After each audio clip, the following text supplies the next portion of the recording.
Let's talk about the 17-year-old Gabonese student that died mysteriously in Turkey 3 months after she arrived there to study mechanical engineering in Karabakh University. He's sparking outrage on the internet and causing people to ask so many questions. On the 26th of March 2023, the deceased body of Jeannah was found in a river near her school. Earlier that day, she had spent time with friends and was supposed to go and see a relative in their apartment, but she never got to the relative's apartment.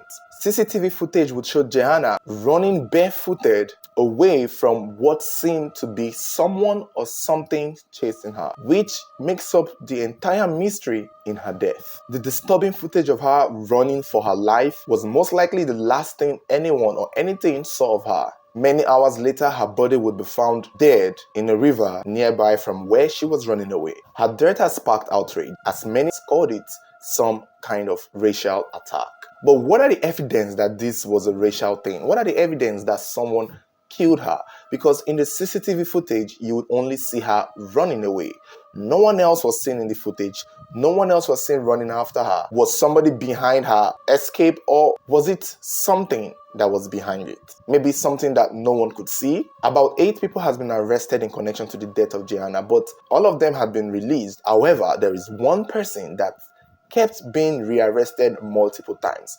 Almost 4 times, a particular suspect has been taken in and out of police custody because he seemed to be the last person Jeannah saw before she ran away in that frantic mood that we saw her in. An elderly man named Aka appears to be the police #1 suspect. It was said that Jeannah was in his vehicle before she ran out of it into her death. Now, mind you, the police had recovered her body, and the police officer in charge of investigating the case had claimed that there was no physical struggle or physical blunt force or anything to indicate that someone did anything to her. He even declared that her death was obvious drowning. And he made this statement even before the autopsy was revealed, saying that she had died from drowning and nobody had physically assaulted her, no sign of rape or no sign of a blunt force. And people were outraged because his statement was made before the autopsy was released. So back to Aka, the man who carried Jeannah in his vehicle moments before she ran out of it.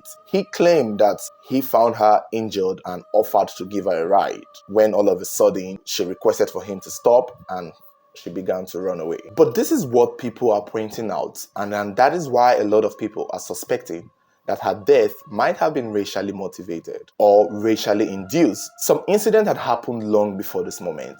It seemed as though Jeannah had issues with the school she was attending, citing racism. Prior to the night she died, she had spoke to her mother and had cried to her mother to send her to another school that was nearby.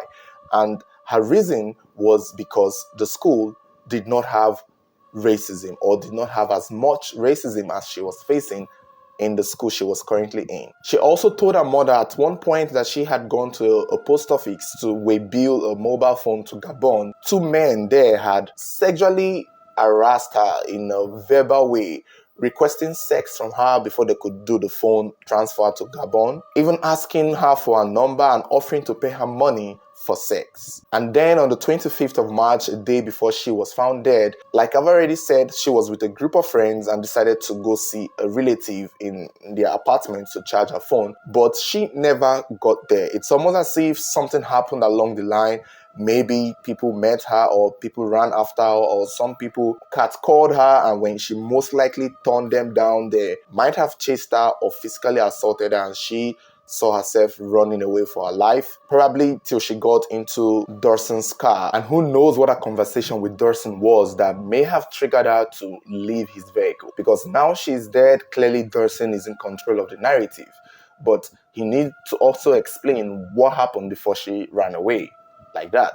Is it possible that he also tried to harass her and then she just had enough?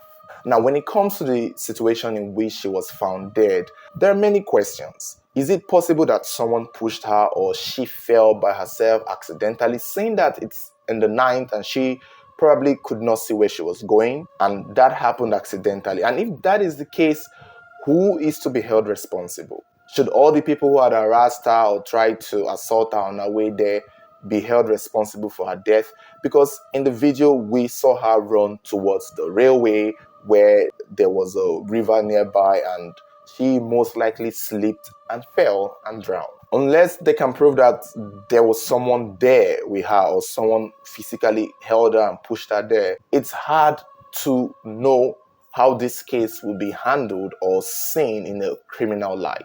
Maybe everyone else will be probably accounted for in terms of harassment or sexual harassment, but as far as murder or the cause of her death goes, it's hard to know how the police will treat this case. Now, another thing that some people are pointing out is the fact that is it possible that she was probably disturbed mentally? Some people say she must have been suffering from paranoia, and as deep and maybe un-African as that is, when you look at it in a broad light, it's possible that she probably was scared of something. She probably was afraid that someone was after her, because right from the beginning of when she came into the school, she had always seemed to have issues with the situation there.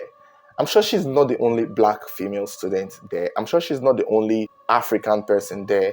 So is it possible that her experience might be unique to her? Is it possible that she had had an impression of racism before she came there and maybe somehow just perceived that white people were after her or something bad was going to happen? I understand those people who argue that it might have been paranoia that led her into running the way she ran or acting the way she did that eventually led to her death. But there is still a possibility, given everything that has been said, that she most likely was harassed and running away from people who were after her. Because many people don't believe that a 17-year-old would want to deliberately jump into a river in the cold of the night.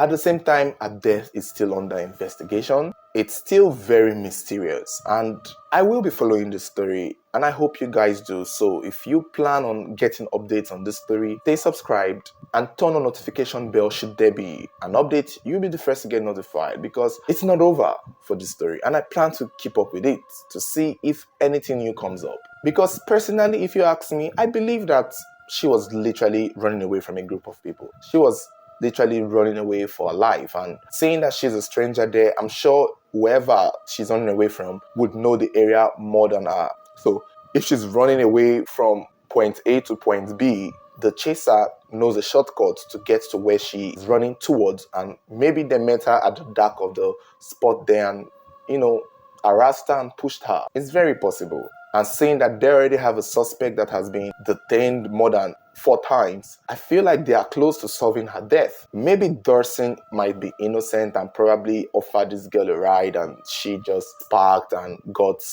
anxious and began running away. There is still a possibility that he knows something.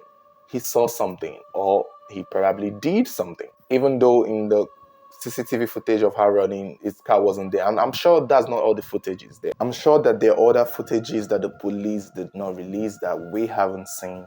We only saw the one that they showed us. So it's possible that they know who followed her after she ran, or who ran after her when she was running for her life.